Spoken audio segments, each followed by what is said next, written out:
Hey Cancerians, how y'all doing? Welcome. We're going to be taking a look at your second half of November general reading here. So your meditation was short and sweet, very sweet actually. So I saw the image of a mole as in the animal. I saw the image of a mole from, as it's depicted in Lisa Robertson's Animal Totem Tarot.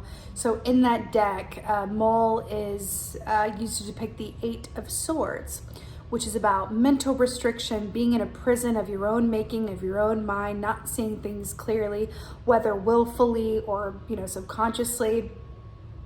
So I saw the image of this mole surrounded by, the eight of Swords. And I saw it jump up and it ran across this field, climbed up this tree and found a sugar glider there.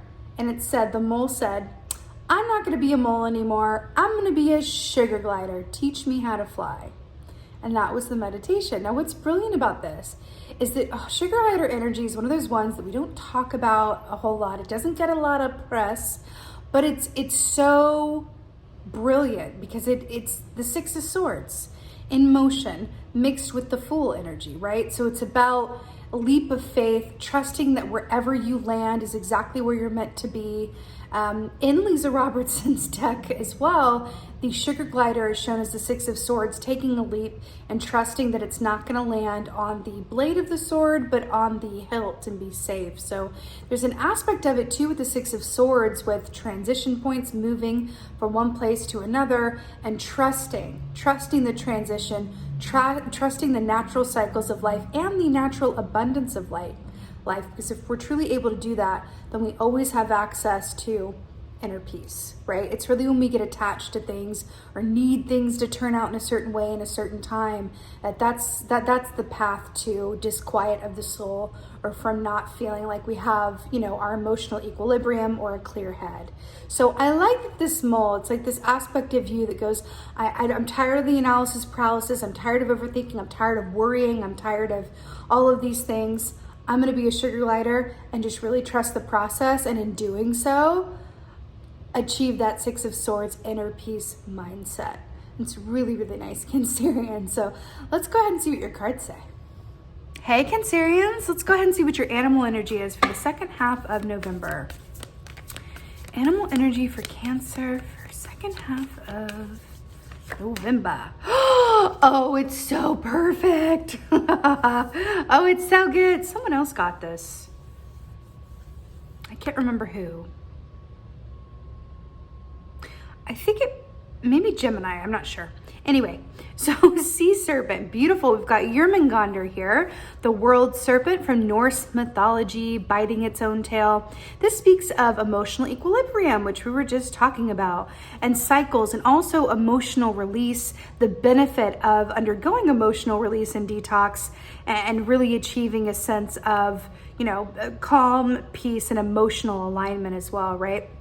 So this circle here represents that of spirit, which this is like even above a major arcana in this deck. So major arcanas represent destined or fated events.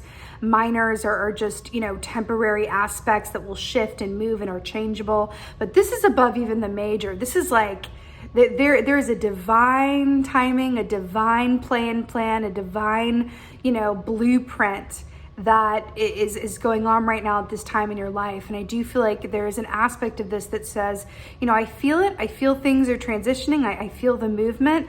I have a choice and an ability to ride these tides in a way that I feel good about it and can enjoy myself, right? You either ride the tides or you fight the tides. And that, I feel like, is the difference between the mole energy and the sugar glider, right? Really nice. Let's see what's going on. Let's see what's going on. Let's see. Ooh! All right, major arcana here, Cancerians, is what it is.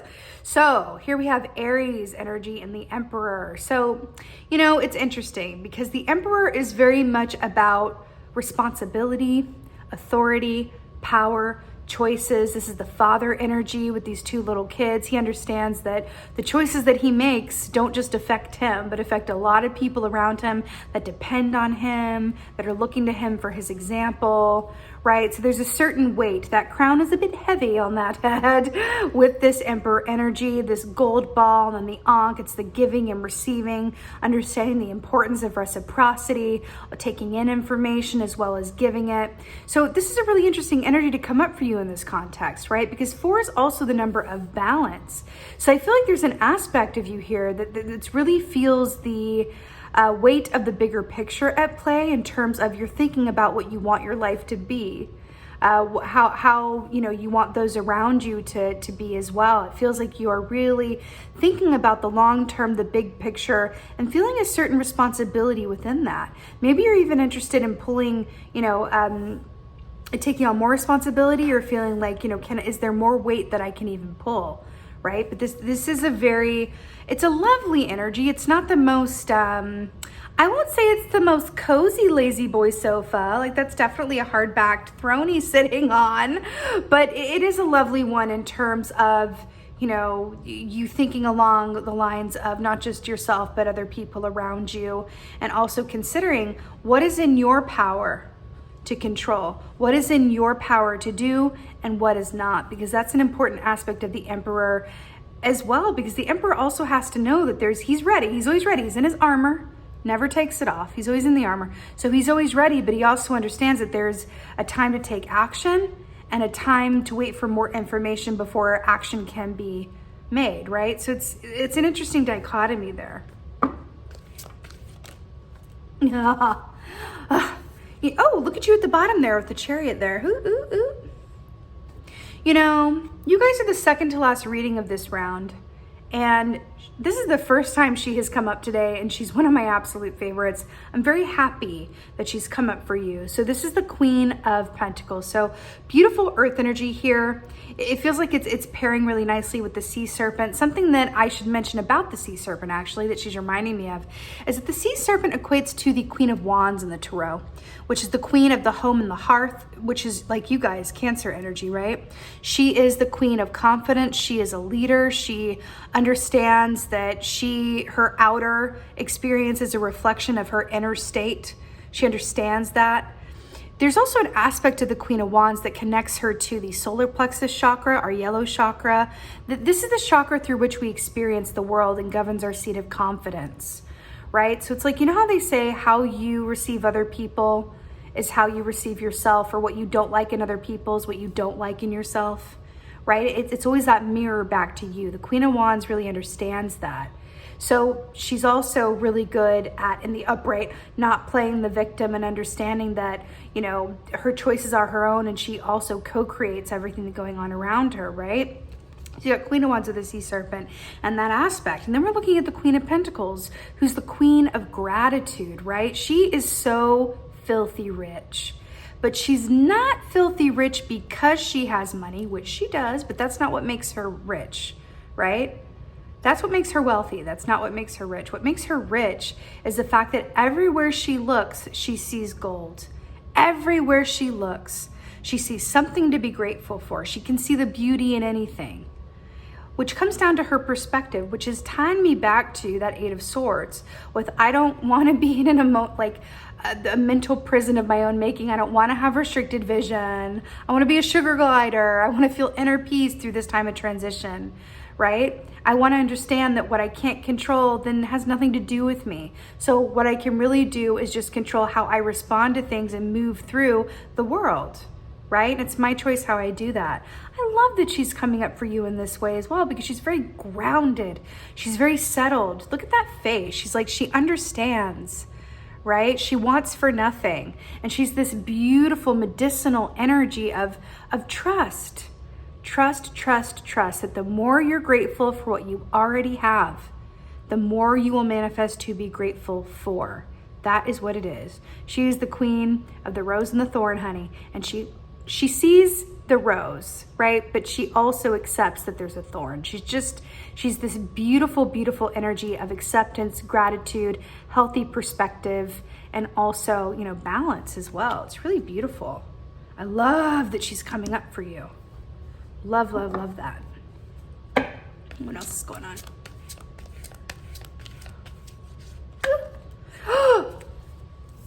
Do you have 3 queens here?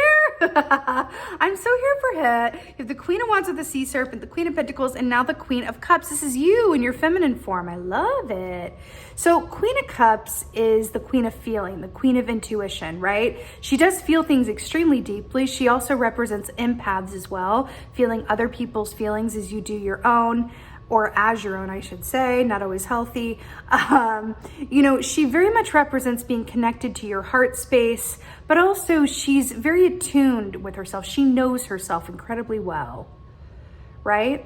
Similar to the Queen of Wands and you know, the way that she's aware of herself. But the Queen of Cups, when they say like, know thyself, she really, really knows herself, because there's no part of her emotional landscape. There's no part of her subconscious or her insides that she has not willingly traversed. And that's what makes her so special, right? It's interesting because it feels like there's this parallel here between the 3rd position of the Sea Serpent, the sea, the water, the ocean, the unknown, going from that mulm restricted vision into that sugar glider as well. I'm hearing the words wait and see. So I want to take, you know, that phrase, wait and see. Let's wait and see. Let's wait and see what happens. Let's wait and see. I want to talk about how positive that is. Because it's a beautiful way, I don't want to say to trick the mind, but to guide the mind into a place of possibility, right? So we can either go from a place of the mole of that 8 of Swords, of like, oh my God, worst case scenario thinking, self-fulfilling prophecy thinking the worst, feeling it's all lost, everything is doom, doom scrolling, whatever that is. Or we can go into this aspect of the sugar glider, flying from place to place, not knowing where they're going to land with, let's wait and see. Let's wait and see how that turns out. Let's wait and see, because it injects this feeling of possibility into anything and everything. And that gives us enough hope and enough energy to move forward, you know, bravely and without trepidation. I feel like her little foot touching this stone here is her way of saying, let's wait and see, wait and see, wait and see, just you wait, right? There's something about that. Hopeful expectation. Hopeful expectation is the cure to the mole, is what I'm getting here. It's what it feels like. It really, really does. It's what it feels like. Hopeful expectation. But you're thinking about big things, Cancer. This is not like an arbitrary thing. You're thinking about big things. I do feel like you have people in your circle that are supporting you, that are a really good support system, actually. Whether this is, you know, parents, siblings, partner, husband, wife, your friends, whatever this is, but you definitely have a good support system. So I feel like that's something that can shift your perspective into something that is incredibly positive. But there's also a sense of, when you have a good support system and a strong foundation, suddenly taking risks seems a lot less scary, because you know wherever you land, you're gonna have a support system there to meet you. So I feel like that's a bit what the Queen of Pentacles is saying as well. Like, have you ever fallen and then couldn't get up again? Have you ever been through a worst case scenario that, you know, you didn't recover from? Like, it's that perspective balance thinking, right?